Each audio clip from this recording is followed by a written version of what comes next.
Hai, saya Gali Akbar Isra dengan NIM 18108630012.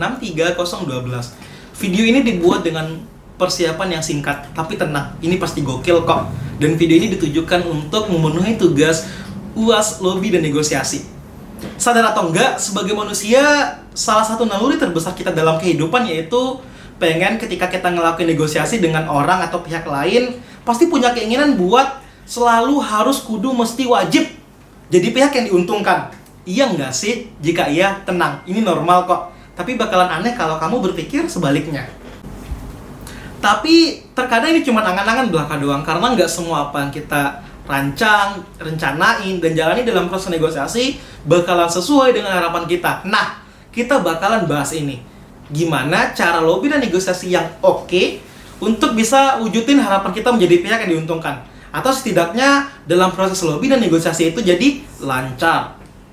Sebelum kebablasan, sederhananya lobby itu aktivitas yang dilakuin untuk bisa memengaruhi orang atau pihak lain sesuai sama apa yang kita inginin. Nah, untuk mencapai proses lobby tadi ada yang namanya itu negosiasi, di mana terjadi proses tawar-menawar antar dua pihak agar bisa mencapai kesepakatan yang sama.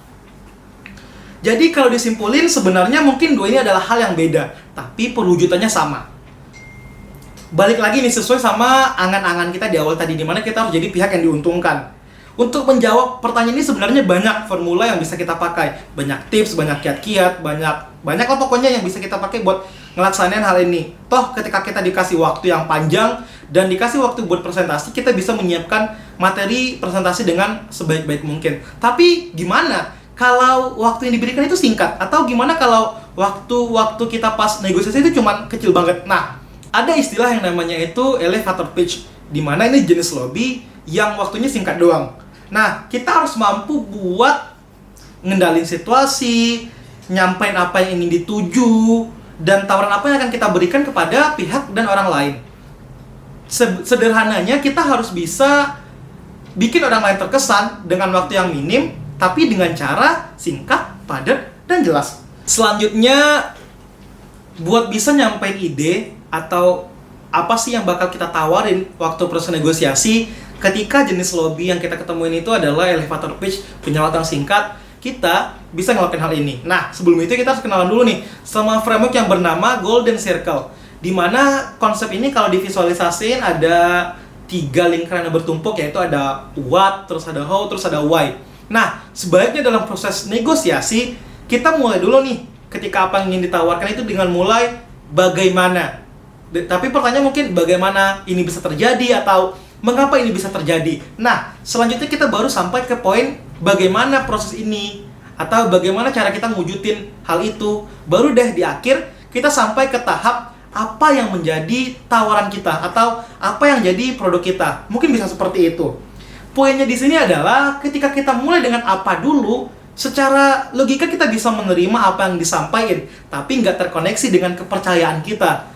Namun sebaliknya, ketika kita mulai dengan why atau ketika kita mulai dengan bagaimana dulu ketika proses tawar-menawar, ini bakalan langsung berkaitan dengan otak, di mana yang bakal ngontrol perasaan dan decision making kita. Dan ini pasti lebih mantap lagi karena kita mulai dengan why dulu, baru ke how, terus baru ke what. Konsep ini ampuh dan dipakai banyak perusahaan-perusahaan gede dalam menawarkan produk mereka. Contoh ketika Steve Jobs ngenalin iPhone untuk pertama kali, dia ngejelasin dulu tuh mengapa kita butuh produk ini, terus baru ditawarin bagaimana produk ini bisa bekerja dan apa produknya. Baru dia terakhir ngenalin iPhone itu apa. Dan konsep ini keren banget, dan sekarang kita tahu iPhone banyak dipakai oleh orang-orang. Mungkin kalau kita nggak punya produk atau kita bukan seorang pebisnis, ya nggak apa-apa, tapi kita bisa optimalin konsep Golden Circle ini dalam mengoptimalkan bagaimana sih dalam proses tawar-menawar ketika proses negosiasi di kehidupan sehari-hari. Sepertinya cukup. Semoga kita bisa ketemu lagi di konten yang beda.